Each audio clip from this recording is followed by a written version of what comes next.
Welcome back to 6 News at 5. Time to take a look at your weather. And of course, it's Thursday, and we all know that on Thursdays, we got to take a look at that updated drought monitor. But before we do that, we're going to take a look at last week. So remember, these are released on Thursdays, but they're updated between Tuesday and Wednesday. So when I showed you this last week, it didn't include that last little bit of rain that we saw towards the end in the middle of last week. So this is what we had last week, and this is what we got this week. So it's not going to be a huge change because remember, it was just that one day of rain, right? Well, we take all of this abnormally dry condition right out of the picture for our eastern counties there in the I-45 corridor. For most of us, though, not a lot of change from last week because most of us on the west side of I-35 didn't get that Wednesday rain. So everything that we had last week stays pretty consistent into this week. Now, we obviously still have some problems to take care of. Now, our eastern communities are fine, but our western communities still have some problems, and that should be helped a little bit as we head through this weekend. So we've been talking about the rain and thunderstorms for Friday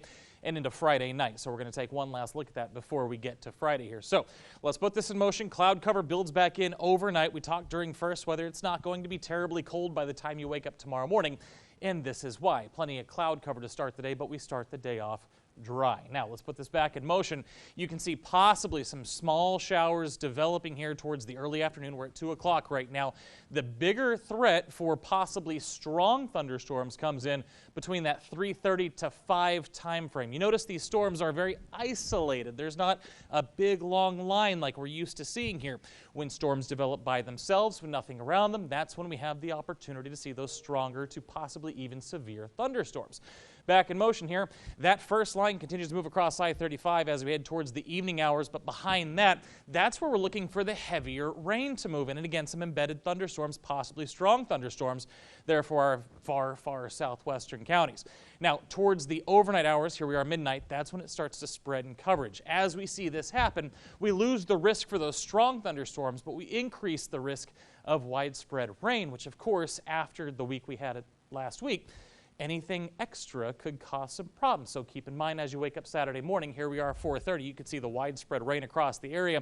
That's where we could expect to see possibly some street ponding, some minor localized street flooding as you're getting on the roads for your Saturday morning activities. Everything is gone and out of here by the time we get to noon on Saturday, so that's good news. Cold front, though, will have it a little bit cooler. Now, here's the risk. Again, strong to severe, not a lot of confidence for us. You can see a slight risk well off to our southwest. The rest of us under that level 1 out of 5 marginal risk for strong to severe thunderstorms. And the biggest threat even with that through Friday afternoon into evening would be small hail and strong gusty winds. Again, the bigger threat, of course, would be the rainfall, which again, we're looking for another ½ inch to 1 inch along I-35, 1 inch to 1.5 inches in our eastern counties. So that's what we're expecting tomorrow. What does the rest of our 7-day look like? Well, 69 tomorrow, same thing on Saturday, but behind the cold front. How about 64 for your Sunday, a little bit cooler. Reinforcing shot of cooler air by Monday. We're down to 60 for our high temperature there, and then we start a quick warm up into next week, and then we'll have another rain chance as we head into next weekend. Back to you.